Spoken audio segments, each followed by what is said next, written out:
2 साल होने को आ रहे सरकार, पर अभी तक आपके होने वाले जमाई ने एक थाल न भरी। रीत तो रीत होवे से सरकार, आप या हम, हमारी बिरादरी में सबने निभाई से। बिल्कुल खरी बात करी तुमने दिलावर। तारे छोरे और हमारे छोरी की सगाई इसी शर्त पे हुई थी कि वो के साथों थाल भर के पूरे बिरादरी के सामने असली मर्द बन के दिखावेगा, लेकिन उससे एक भी थाल तो भरी ना गई अब तक। मैं क्या करूं सरकार? करना तन्ने नहीं, तारे छोरे ने 2 दिन के भीतर के थाल भर के दिखावे, वरना तन्ने पता है कि क्या होएगा उसके साथ।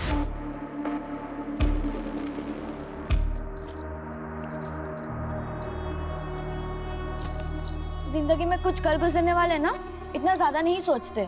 अगर मेरी सोच तुम्हारे लिए मायने नहीं रखती है, इससे अच्छा है कि हम अपने रास्ते बदल लेते हैं। क्या? मैंने तेरा 2 साल इंतजार किया और तुम मुझसे कह रहे हो हम अपने रास्ते बदल ले? जो काम पिछले 2 साल में नहीं कर पाया, वो 2 दिन में कर लूंगा। करना पड़ेगा, क्योंकि मैं तेरे बिना नहीं जी सकती। और अगर कोई दूसरा रास्ता होता। दूसरा रास्ता है, लेकिन तुम उस रास्ते पे चलना ही नहीं चाहती। मैं अपने पापा की मर्जी के आगे मजबूर हूँ। और मैं अपने वसूलों के आगे मजबूर हूँ। इससे अच्छा है कि तुम मुझे भूल जाओ।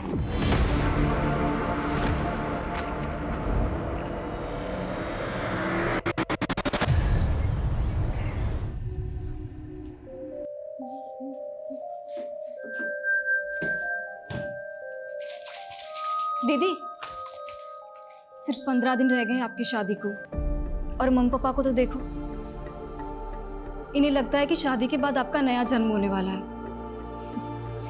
और तुझे क्या लगता है? मुझे डर लग रहा है। मैं तो मम्मी पापा की आइडल डॉटर नहीं बन पाई, पर आपकी किस्मत पता नहीं आपके साथ क्या खेल खेलने वाली है। चिंता मत कर, सब अच्छा होगा।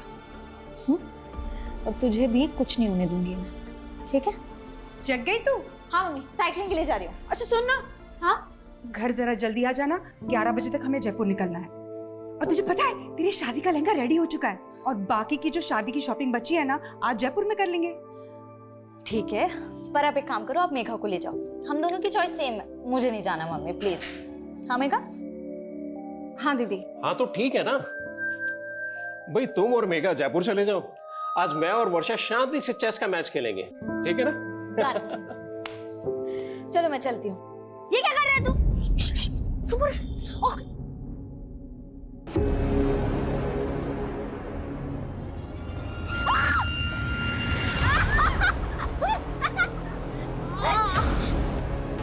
सॉरी दीदी, ये सब विहान ने। वर्षा, अरे ऐसे कैसे गिर गई? दीदी ऐसे कैसे गिर गई? ये तुम दोनों की शरारत है ना? हाँ रुको, तुम्हारी मम्मी को बताती हूँ अभी मैं। रुक जाओ। मेरा छोड़। मिताली देख तेरे बच्चों की करतूत। अरे मम्मी छोड़ो ना, बच्चे हैं, ठीक हूँ मैं। अरे बच्चे हुए तो क्या हुआ? तुझे चोट लग जाती तो? अरे हाँ दीदी, आप बिल्कुल ठीक कह रहे हो। कियान, ये क्या किया तुमने? हाँ मम्मी, मैंने कुछ नहीं किया, ये सब विहान का प्लान था। कियान, तुम हर बार अपनी सारी गलतियां विहान पे डाल देते हो, सुधरते क्यों नहीं हो? छोड़ो छोड़ो, ऐसे नहीं करते, बच्चे करते हैं, कोई बात नहीं, ठीक हूँ मैं।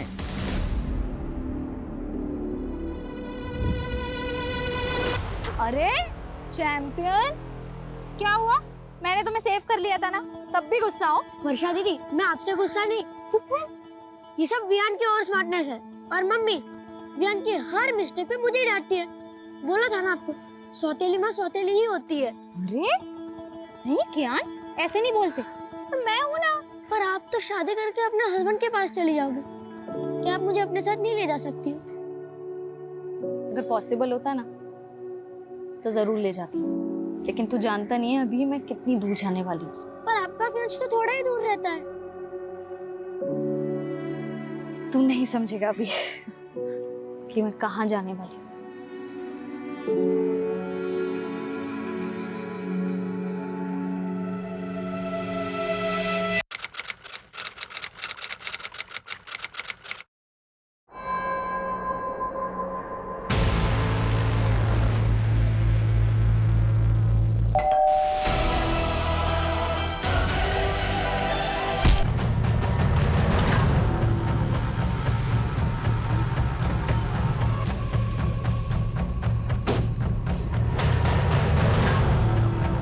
जी मैडम, हम लोग जगदीश भाई साहब के पड़ोसी हैं और इनकी मेट सुबह जब काम पे आई तो इसी ने सबसे पहले सब कुछ देखा।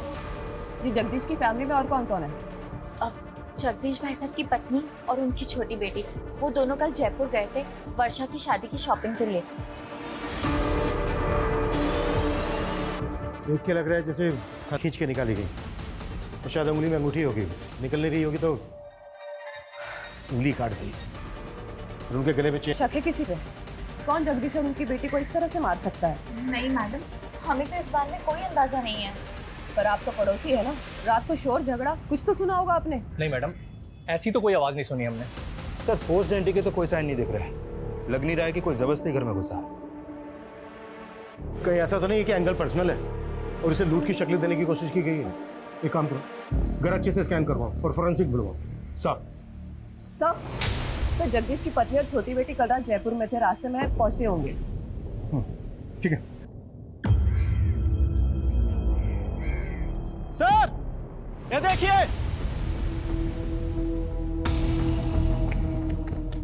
सर बच्चों के खेलने वाला वॉकी टॉकी मिला है, खून के निशान है इस पर।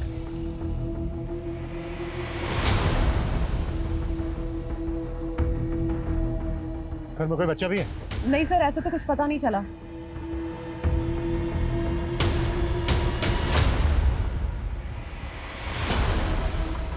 ये लोग कौन है? सर ये पड़ोसी है, इन्होंने हमें कॉल किया था। अरे रुकिए, अरे रुकिए, रुकिए, रुकिए, दो कॉल दो, रोको इन्हें, रुकिए, रोको, रोको।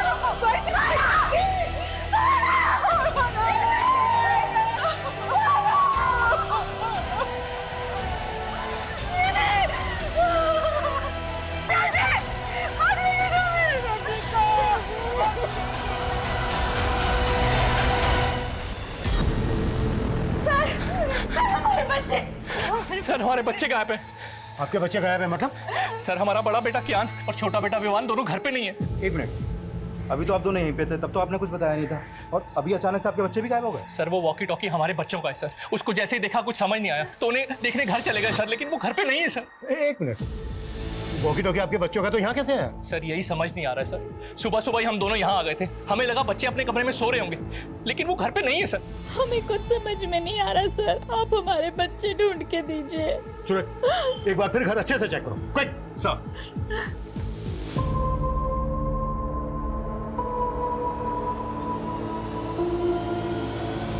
सर पूरा घर चेक कर लिया, बच्चे कहीं नहीं मिले।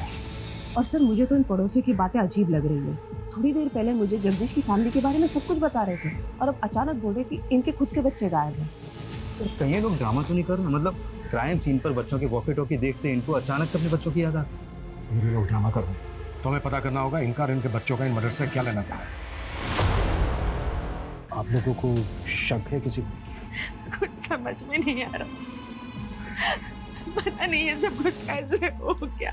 आपके जो ये पड़ोसी हैं जो अभी भी गए, कैसे लोग हैं? आपको उन पर कोई शक वगैरह? ये लोग, आप ऐसा क्यों पूछ रहे हैं? ये इत्तेफाक हमें काफी अजीब लग रहा है कि आपके पति और आपकी बेटी का मर्डर हुआ और उनके साथ ही इनके दोनों बच्चे गायब भी हो गए। उन दोनों बच्चों का आपके घर आना जाना था क्या? हाँ, वर्षा दीदी को वो काफी पसंद थे। आपकी वर्षा और जगदीश के साथ आखिरी बार बात कब हुई? रात को 9 साढ़े 9 बजे उनसे बात हुई थी, तब तो सब कुछ ठीक था। पता नहीं रात में क्या हो गया। मैडम यही कियान और वियान का रूम है, रात को दोनों यहीं सोए थे। आपने रात में आखिरी बार कब देखा था बच्चों को? रात को 10:30 बजे वो बिस्तर पे चले आते, मैं खुद उन्हें यहाँ सुला कर गई थी। उसके बाद सुबह 7 बजे जगदीश भाई की मेड ने आकर हमें जगा दिया और उसके बाद हमें बच्चों को देखने का मौका ही नहीं मिला। लेकिन आपके बच्चे ऐसे कैसे गायब हो सकते हैं? भैया आप लोग हमसे कुछ छुपा तो नहीं रहे? नहीं मैडम, हम आपसे कुछ नहीं छुपा रहे, पता नहीं हमारे बच्चे किस हालत में, प्लीज हमारे बच्चों को ढूंढ के दीजिए। सर इन दोनों बच्चों का कहीं कुछ पता नहीं चल पा रहा है। आस पड़ोस में ऐसा कोई भी विटनेस नहीं मिला है जिसने बच्चों को या फिर किसी संदिग्ध को यहाँ पर देखा हो। एक तरफ एक ही फैमिली के दो लोगों का मर्डर और लूट, और दूसरी तरफ इसी मोहल्ले के दो बच्चों का गायब होना। ये क्रिमिनल का मकसद मर्डर और लूट ही था या फिर बच्चों को गायब करना? नहीं मैडम, हमारी किसी से कोई दुश्मनी नहीं है। हो सकता है आपके बच्चे किडनैप हो गए हो और आपको फिरौती के लिए कॉल आया। मैडम, मेरी एक छोटी सी दुकान है, ना मेरी खुद की कोई प्रॉपर्टी है और ना मेरी कोई बड़ी जायदाद है। कोई क्यों मेरे बच्चों को किडनैप करेगा?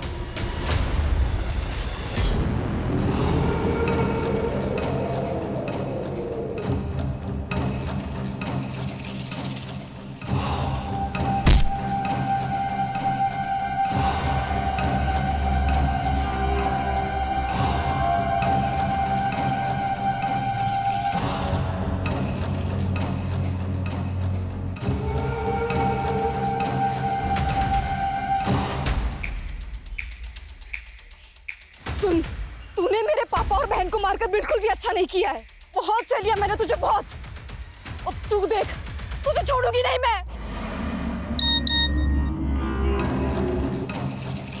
तूने मेरे पापा और बहन को मारकर बिल्कुल भी अच्छा नहीं किया है। बहुत सह लिया मैंने तुझे, बहुत। तुझे छोड़ूंगी नहीं मैं।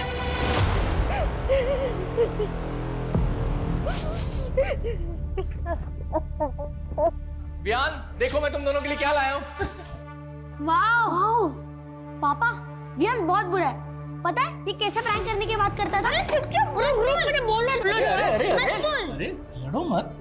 लड़ता तो वियान है। आज वियान की वजह से मम्मी ने मुझे मारा। तुम दोनों भी ना पापा दुकान से आने की शरारत करनी शुरू कर दी। चलो जाओ अपने कमरे में, चलो जाओ। ताली, कल किस बात पे मारा था तुमने कियान को? तुम जानते हो अभिषेक कि दोनों बच्चे कितने शरारती है। ऐसी कोई बड़ी बात नहीं थी। लेकिन एक बच्चे के लिए हर छोटी बात बड़ी होती है, और कियान और रियान में तुम हमेशा से फर्क करती आई हो। बस करो अभिषेक, मेरे बच्चे गायब है। उनके बारे में पता करने के बजाय तुम मुझसे ऐसे फालतू सवाल किए जा रहे हो। मेरा दिल जानता है कि मैंने कियान को अपने सगा बेटा माना है हमेशा। सर, मैंने कियान और वियान के पेरेंट्स के फोन सर्विलेंस पे डाल तो दिए, लेकिन सर लग नहीं रहा ये किडनैपिंग का मामला है। और दोनों फैमिली किसी पे शक भी नहीं जता रही है। सर एक बात है, ये कियान और वियान सगे भाई नहीं थे। बड़ा बेटा कियान अभिषेक की पहली बीवी से था और अभिषेक ने मिताली से दूसरी शादी की है। हाँ, लेकिन इस सब का इन केसेस से क्या लेना देना? सर ये अभिषेक बहुत मामूली सी दुकान चलाता है और उसने वो भी गिरवी रखी है। वही वर्षा की फैमिली बहुत रिच है और वर्षा की शादी की वजह से उनके घर में गहने, पैसे, जेवर काफी थे और ये बात अभिषेक की फैमिली को अच्छे से पता थी। तो तुम्हारे कहने का मतलब ये है कि अभिषेक और मिताली ने लूट के इरादे से इतना बड़ा कांड किया और उन पे किसी को शक ना हो इस वजह से अपने बच्चों के गायब होने की कहानी बना रहे हैं? सर इस एंगल में इन्वेस्टिगेशन करके देखना तो चाहिए। सर, जब हम घर सर्च कर रहे थे तो वर्षा के मेडिकल पेपर्स मिले हैं। काफ़ी सरप्राइजिंग है। वर्षा को लीवर कैंसर था। वर्षा को लीवर कैंसर था? हाँ सर, और ये बात मैंने उसके डॉक्टर से भी कंफर्म की। सर ऐसे केसेस में मरीज का बचना थोड़ा मुश्किल होता है। हाँ, वर्षा को कैंसर था। हम पूरी कोशिश करके उसे बचाना चाहते थे। हमें क्या मालूम था किस्मत उसे इतनी बुरी मौत देगी। ये वर्षा को कैंसर होने वाली बात आप लोगों को कब पता चली? वर्षा के रिश्ते से पहले या रिश्ते के बाद? डॉक्टर को जरूर कोई गलतफहमी हुई है। वर्षा की उम्र ही क्या है, उसको कैंसर कैसे हो सकता है? यही सच है उदिता। डॉक्टर की बातें सुन के तो मैं खुद डर गया हूं।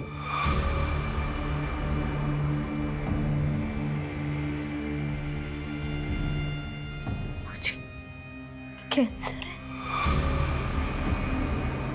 अरे नहीं बेटा, वो डॉक्टर को जरूर कोई गलतफहमी हो गई होगी। तो ठीक हो जाएगी बेटा, तुझे कुछ नहीं होगा, तो ठीक हो जाएगी। हाँ वर्षा बेटा, तू बिल्कुल ठीक हो जाएगी। अभी तो हमने तेरी शादी करनी है, तेरे बच्चों के साथ खेलना है हमने। वैसे तो ये शादी करना ही नहीं चाहती थी, पर हमारे गुरुजी ने कहा था कि अगर उसकी शादी हो जाती है तो उसका भाग्य उसके पति के साथ जुड़ जाएगा और उसको एक नया जीवन मिलेगा। लेकिन आपने वर्षा के होने वाले पति और उसकी फैमिली से वर्षा को कैंसर की बात छिपाई। पर हमने नहीं सोचा था कि हमारी बेटी इस तरह हमें छोड़ के चली जाए। सूरज, यस सर, वर्षा के होने वाले पति और उसकी फैमिली की बैकग्राउंड पता करवाओ। सर, सवाल ऑब्वियस है, कहीं वर्षा के होने वाले पति और उसकी फैमिली को पता तो नहीं चल गया था कि वर्षा को कैंसर है? ये बात वर्षा की फैमिली ने उनसे छुपाई। अगर ऐसा था तो रिश्ता तोड़ सकते थे। क्या इसके लिए वो दो मर्डर करेंगे? अब ये केस सिर्फ डबल मर्डर केस और लूटपाट का नहीं रह गया है, इसमें दो बच्चों के मिसिंग होने का मामला भी जुड़ गया है और हमारा चैलेंज भी दुगना हो चुका है।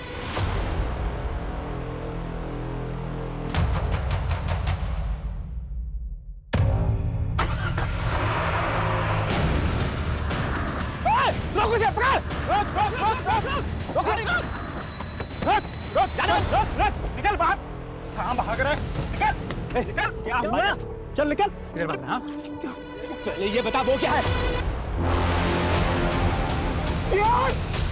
कियान! कियान! कियान उठ मेरे बेटे! पीछे पीछे हटी। क्या हो गया?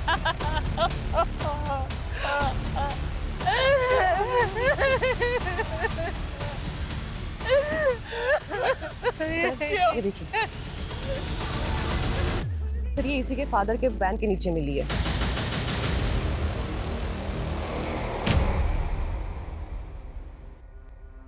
सुबह से हमसे बोल रहे थे कि बच्चे गायब है, बच्चे गायब है, और ये अपने बच्चे की डेड बॉडी अपनी वैन के नीचे छुपा के रखी है। ये आप क्या बोल रहे हैं सर? मेरी कुछ समझ में नहीं आ रहा सर। लेकिन हमारी सब कुछ समझ में आ रहा है। पहले तुमने जगदीश और उसकी बड़ी बेटी वर्षा का मर्डर किया, फिर घर में लूट की, और जब ये सब कुछ बच्चों ने करते हुए देख लिया तो फिर बच्चों को भी मार डाला। ये आप क्या बोल रहे हैं सर? फिर तूने अपनी वैन यहाँ पर छुपा के क्यों रखी है? मैं तो रोज ही गाड़ी यहाँ पार्क करता हूँ। जिसने भी मेरे बच्चे को मारा होगा जानबूझकर मेरी ही गाड़ी के नीचे बॉडी छिपा दी होगी। अब तेरी पोल खुल गई तो तू कहानी बना रहा है। उसकी जीन्स में तो था मेरे एक बच्चे की लाश पड़ी है, मेरे दूसरे बच्चे का हाथा पता नहीं है, और आप हमें ही सुनाए जा रहे हैं। हम हमारे बच्चे को क्यों मारेंगे? क्यों मारेंगे?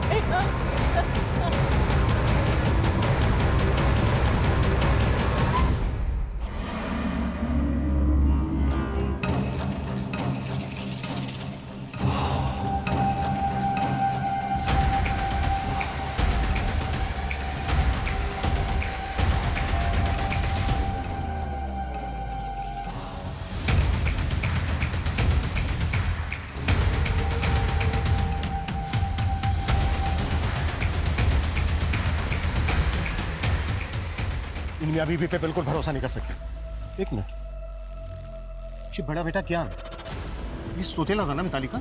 हाँ सर, सौतेले बेटे की लाश मिली है और सगे बेटे का कुछ पता ही नहीं चल रहा। तो पता करो। सुबह 2 लाशें मिली हैं और अब ये तीसरी लाश बच्चे की। पूरा घर स्कैन करो और ये भी चेक करो कि ये किस किस के कांटेक्ट में है। अगर इस समय ये लोग शामिल हैं तो उन्होंने चोरी का माल कहीं छुपा के रखा होगा। Yes sir. सर, अभी थाने से यादव का कॉल आया था। वर्षा और जगदीश के कॉल रिकॉर्ड आ गए हैं। वर्षा का फ़ोन अभी भी एक्टिव है, और जब यादव ने वर्षा के नंबर पर कॉल किया तो उसका फ़ोन उसकी छोटी बहन ने उठाया। मतलब वर्षा का फ़ोन मेघा के पास है। What? तुम जयपुर गई थी ना मेघा? जी। तो फिर वर्षा का मोबाइल फोन तुम्हारे पास कैसे आया? सर आप गलत समझ रहे हैं। मैं जब जयपुर गई थी तब मैंने खुद ने ही वर्षा दीदी से उनका फोन मांगा था। क्यों? सर मुझे वर्षा दीदी के फोन का कैमरा पसंद था और फोन पूरी रात मेरे पास ही था। हमने वर्षा के कॉल रिकॉर्ड चेक किए तो हमें पता चला कि वो किसी मनीष नाम के लड़के से काफी बात करती थी। ये कौन है मनीष? वो सर दीदी का फ्रेंड था। तो वर्षा की शादी तो सुमित से होने वाली थी, तो ये मनीष वर्षा का नॉर्मल फ्रेंड था या? देखो कुछ भी छिपाना मत हमसे। दीदी दीदी ये क्या सुन रही हूँ मैं? आपको लड़की वाले देखने आ रहे हैं? मम्मी पापा को मना नहीं कर पाई। मना नहीं कर पाई मतलब? आप तो मनीष को प्यार करती है ना? हाँ, तुमने मम्मी पापा को बताया कि तुम मनीष के साथ शादी करना चाहती हो? बताया ना? बोलो ना। देखा, मैं ना मनीष से शादी करना चाहती हूँ ना किसी और से, पर मैं क्या करूँ? मम्मी पापा का दिल नहीं दुखाना चाहती जाने से पहले। जाने से पहले मतलब? मुझे तो यकीन ही नहीं हुआ कि दीदी को कैंसर है। सर, दीदी मनीष को झूठी होप्स नहीं देना चाहती थी,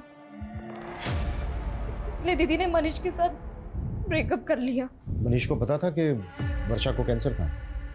नहीं, और दीदी ने मुझसे प्रॉमिस लिया था कि मैं मनीष को कुछ भी ना बताऊं। तो फिर वर्षा मनीष के साथ इतनी बातें क्यों करती थी?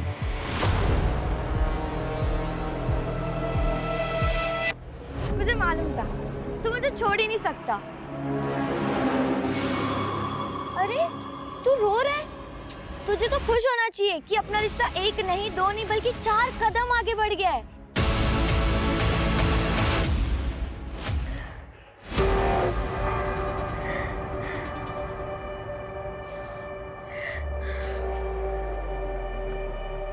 अभिषेक जी, आपका फोन दिखाइए।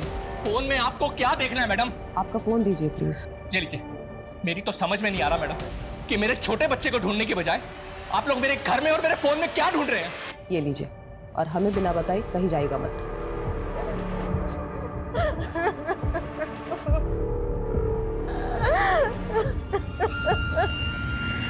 सर मनीष का फोन कल रात वर्षा के घर पर ही एक्टिव था। हो सकता है कि वो वर्षा से बदला लेना चाहता हो, क्योंकि वर्षा उसकी बजाय किसी और से शादी करने वाली थी।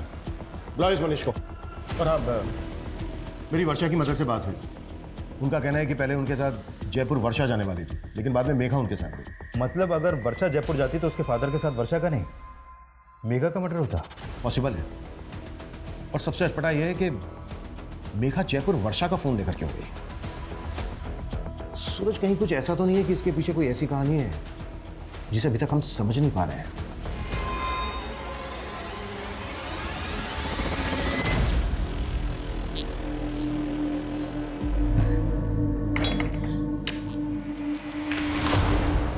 कहाँ से आ रही है तू इतनी रात को?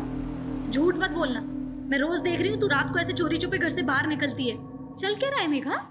वो दीदी,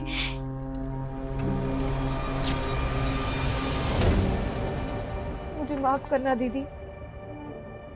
मेरी वजह से आप और पापा।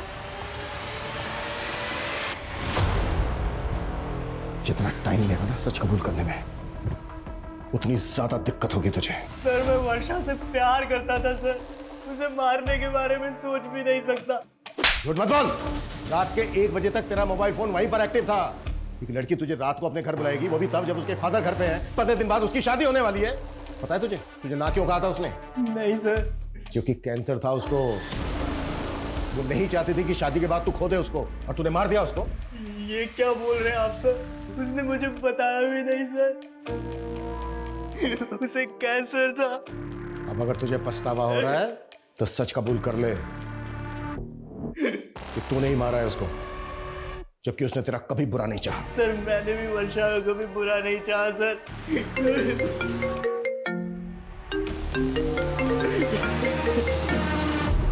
हाँ सूरज। सर टॉन्क रोड के पास दूसरे बच्चे की लाश मिली है।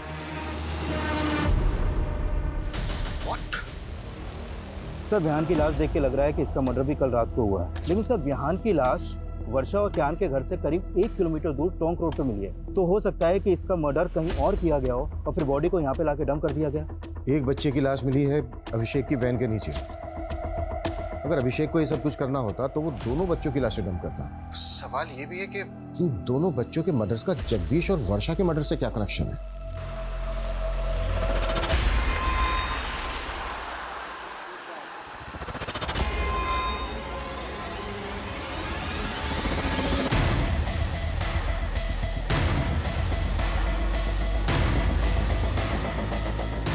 आओ आरती।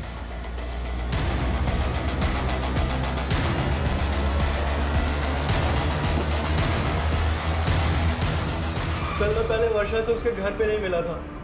वर्षा के फादर के सो जाने के बाद वो घर से निकली थी, और फिर कल रात हम 11 बजे हाईवे के पास मिले थे। हाईवे के पास? जी सर। क्यों? तुमने मुझे ना कहने की वजह नहीं बताई, लेकिन आज इतनी रात को यहाँ मिलने की क्या वजह है? कहीं ऐसा तो नहीं तुम मेरे साथ भागना चाहती हो? तो अभी भी सपनों में ही है मनीष। सपने दिखाए भी तो तुमने थे और तोड़ भी तुमने दिया। हेलो, हाँ मैं हाईवे के पास आ गई हूँ, पैसे लेकर आ जाओ। इतनी रात को किसके पैसे देने हैं? आखिर चल क्या रहा वर्षा? एक लड़का मेघा को ब्लैकमेल कर रहा है। क्या? पिछले 3 महीने से मेघा उसके चंगुल में फंसी हुई है। मुझे तुम्हारी हेल्प चाहिए मनीष। हेल्प तो हमें पुलिस की लेनी चाहिए ना, और तुम इतनी रात को अपनी लाइफ रिस्क में डाल के यहाँ पे आ गई। मैं पुलिस के पास नहीं जा सकती। क्यों? उस लड़के के पास मेघा के कुछ कॉम्प्रोमाइजिंग वीडियोस हैं। वो जब यहाँ आएगा ना तो हमें उससे ना फाइनल बात करनी है, सब कुछ सेटल करना होगा ताकि वो बार बार मेघा को परेशान ना करे और उसके वीडियोस हमेशा के लिए डिलीट कर दे। Please Manish, please. फिर थोड़ी देर बाद वहाँ एक गाड़ी आकर रुकी। शायद से वो लड़का उसी में था, लेकिन वर्षा को मेरे साथ देखकर वो वहाँ से चला गया। ये लड़का कौन है जो मेघा को ब्लैकमेल कर रहा है? मेघा का कोई दोस्त है सर। मेघा ने उसके बारे में मुझे नहीं बताया। तो मेघा को ये पता है कि तू कल रात को मिला था वर्षा से? हाँ सर, लेकिन हाईवे के पास से मैंने वर्षा को उसके घर पे ड्रॉप कर दिया था। उसके बाद वर्षा और उसके फादर को किसने मारा मुझे कुछ नहीं पता सर। मर्डर सिर्फ वर्षा और उसके फादर का ही नहीं हुआ है, बल्कि वर्षा के पड़ोस के 2 बच्चों का भी मर्डर हुआ है। तो बच्चे? एक मिनट सर, जब मैंने वर्षा को ड्रॉप किया था तब मैंने कुछ देखा था।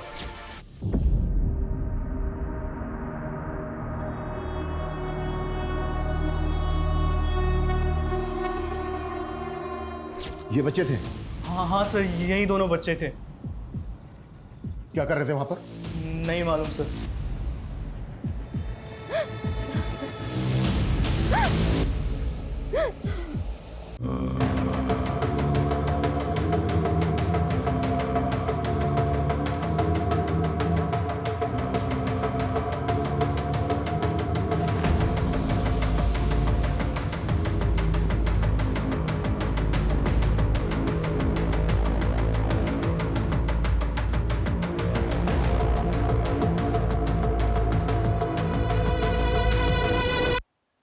सच बताने की हिम्मत नहीं कर पाई, पर मुझे सुबह से ही लग रहा था कि उसी ने दीदी और पापा को मारा होगा।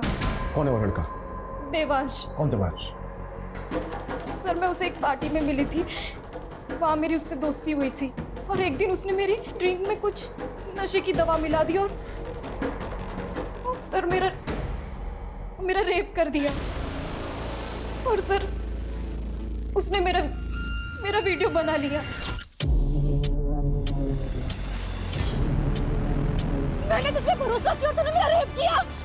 और ये वीडियो डिलीट कर ये वीडियो। डिलीट हो जाएगा, डिलीट तो हो जाएगा, पर पैसे लगेंगे वरना वायरल हो सके। सर, मैं पिछले 3 महीनों से उधार मांग कर उसको बहुत पैसे दे चुकी हूँ और एक दिन वर्षा दीदी को ये सब बातों का पता चल गया। पहले क्यों नहीं बताया मेघा? रो मत। हाँ दीदी, मैं बहुत डर गई थी। चिंता मत कर, मैं जानती हूँ अच्छे से ऐसे लड़कों को कैसे हैंडल करना है ना, मैं देखती हूँ। रो मत। और सर, कल रात को भी उसने मुझसे पैसे मांगे थे और दीदी ने मुझे जयपुर भेज दिया और बोला कि वो सब कुछ यहाँ हैंडल कर लेंगी। मुझे बिल्कुल भी नहीं मालूम था सर कि दीदी और पापा के साथ ही ये सब हो जाएगा। ठीक है, संभालो अपने आप को और इसका हमें मोबाइल नंबर, एड्रेस, पूरी डिटेल्स दो। सर, मैं उसको पार्टी में मिली थी, मेरे पास बस उसका फोन नंबर है।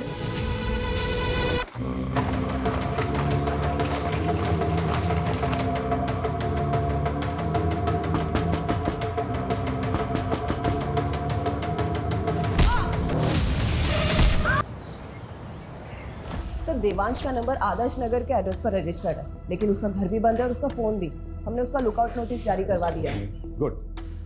सर, गौतम नगर में और एक फैमिली का मर्डर हुआ। व्हाट? हो क्या रहा है?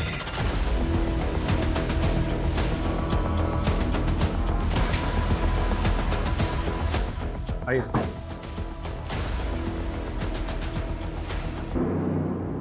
सर, इनका नाम गुलशन सिंह है। सर, इस घर में भी लूटपाट हुई है। उन दोनों हस्बैंड वाइफ को बहुत बुरी तरह मारा गया है। सर, यहाँ पड़ोसी ने बताया कि इनके ज्यादातर रिश्तेदार आउट ऑफ कंट्री हैं और ये गुलशन भी किसी गल्फ कंट्री में काम करता था। अभी कुछ दिन पहले ये यहाँ आया था। मॉडस ऑफ ऑपरेंडी बिल्कुल एक जैसी है। जिस तरह से वर्षा और उसके फादर को मारा गया, उनके घर में लूट की गई। लगातार 2 रातों में 2 क्राइम्स, वो भी एक ही तरह से। लिया? Yes sir. पता करो वर्षा और उसकी फैमिली का इस फैमिली के साथ कोई कनेक्शन है क्या? क्विक। Yes sir.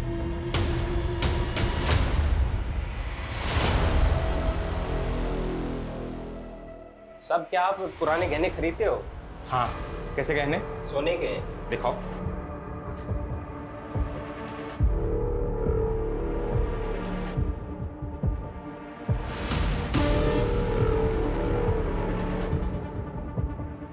बिल है तुम्हारे पास?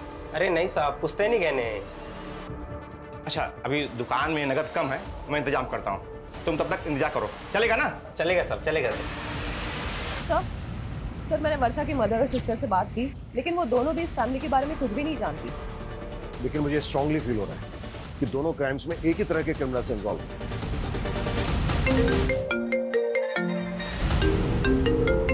हाँ बोलो सर। गणेशपुरा में एक आदमी एक ज्वेलरी शॉप पे कुछ गहने बेचने आया था। दुकानदार को उस पर शक हुआ तो उसने हमें फोन किया था। हमने उस आदमी को अरेस्ट किया है। गुड।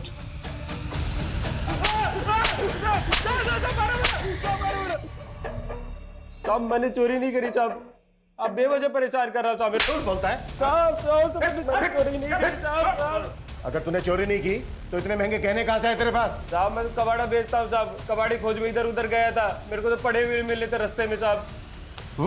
पड़े हुए मिले तुझे? पड़े हुए मिले? इतना बड़ा कांड करके बैठा है तू, और ये बोल।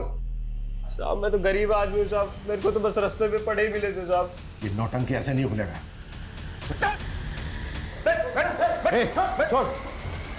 पैसे दे, पैसे दे मेरे, पैसे दे, ये पैसे। हमारी बेदड़ी है, बेदड़ी। सर मेरा पति राक्षस है, राक्षस। राक्षस बोलेगी? पीछे साहब ये मुझे रोज मारता पीटता है साहब, इसे जेल में डाल दो। जेल में?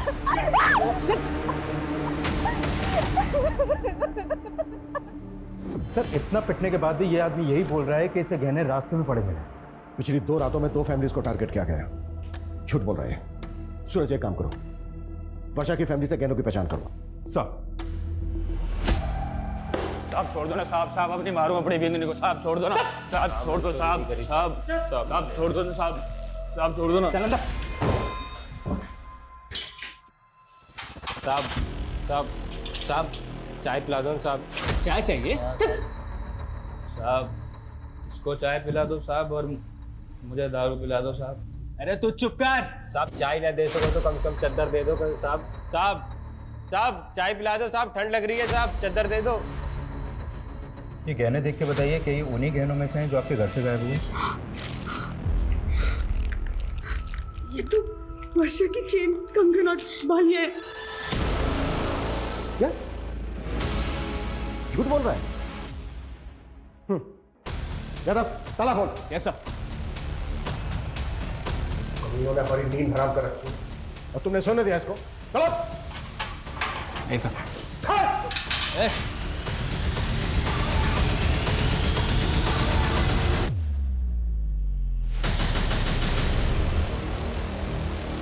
सर ये तो मर गया।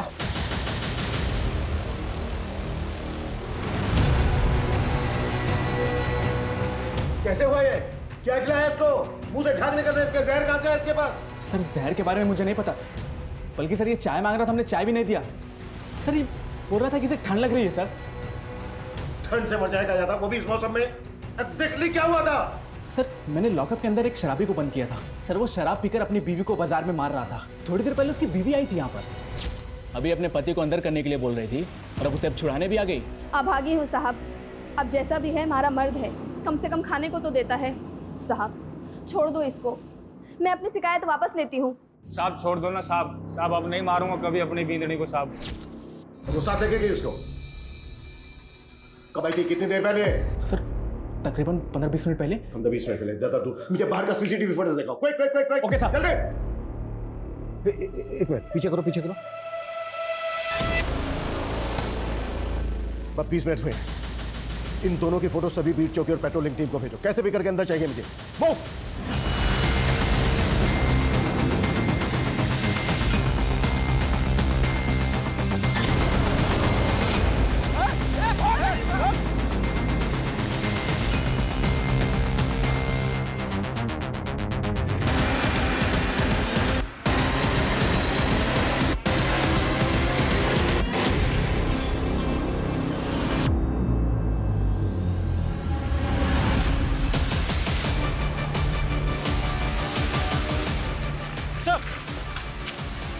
सब इस तरफ।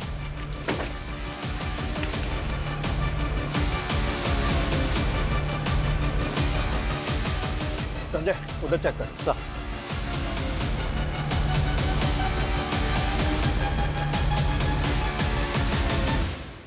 देख, अब हम इनसे बच नहीं पाएंगे। तू कबीले पहुंच, मैं इनका ध्यान भटकाता हूँ। आप अपना ध्यान रखना। मैं ख्याल रखूंगा, तू पहुंच।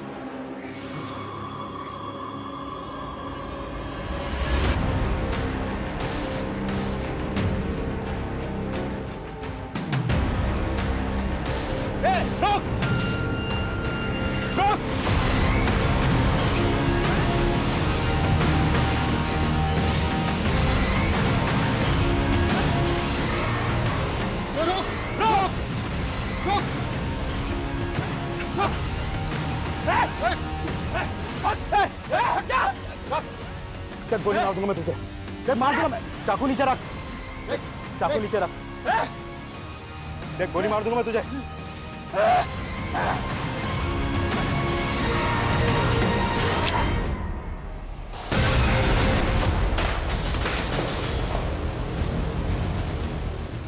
हमारी लापरवाही की वजह से इतने अहम गवाह ने हमारी कस्टडी में जान दे दी, दूसरी ने जेब काट ली। कर क्या रहे थे तुम लोग?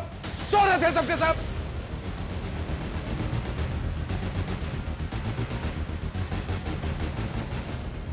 ये कोई आम लोग नहीं है, बहुत खतरनाक गिरोह है। इतना खतरनाक कि इन्हें अपने गिरोह के लिए अपनी जान की भी परवाह नहीं है।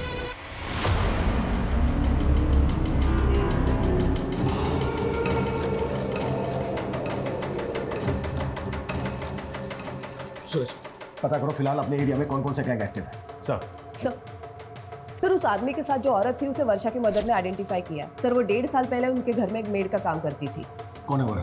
एड्रेस क्या उसका? सर 1.5 साल पहले वो काम करती थी, इसलिए उन्हें बस उसका नाम याद है, कजरी।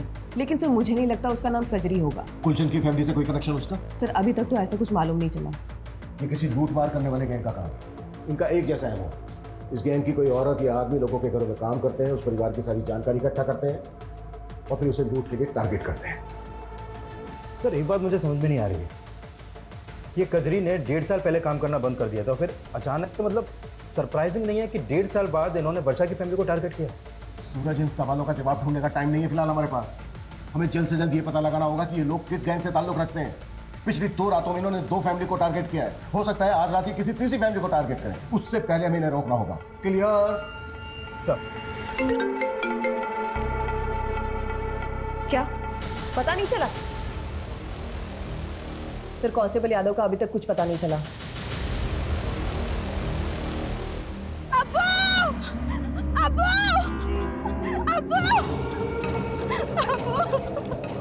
क्या हुआ कजरी? वो हमारे आदमी ने तो जमशेद को थाने में जहर देके मार दिया, लेकिन वो खुद पकड़ा गया अब्बू। क्या? पर उसने अपनी जुबान काट ली। फवाद,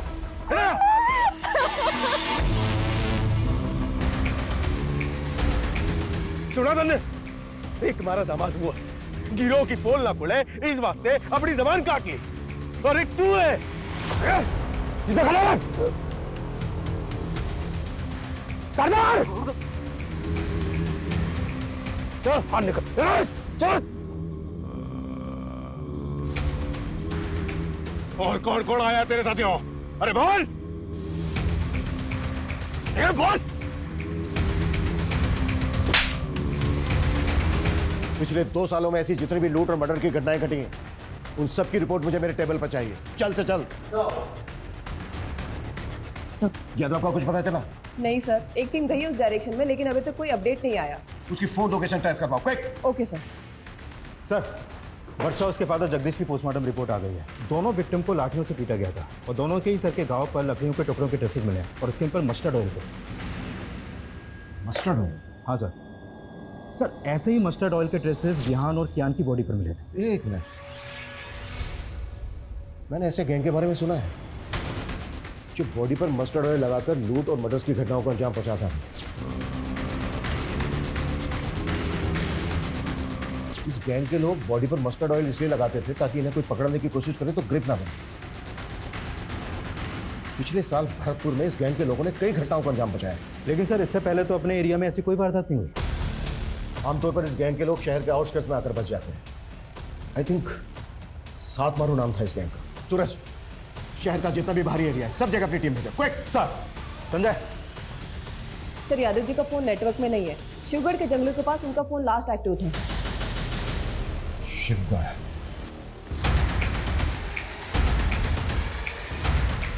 यो पुलिस वाला अड्डा तक पहुंच गया है।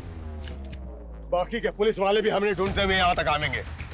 हमने जल्दी से जल्दी यहाँ से निकलना होगा। जी सरकार। शर्त पूरी ना करी तुमने।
छह मार दिए हैं तुमने, सातवां थारे सामने खड़ा है।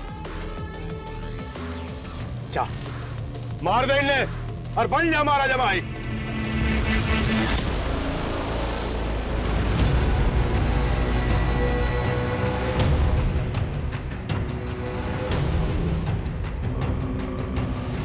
मार फवाद, इसको मार।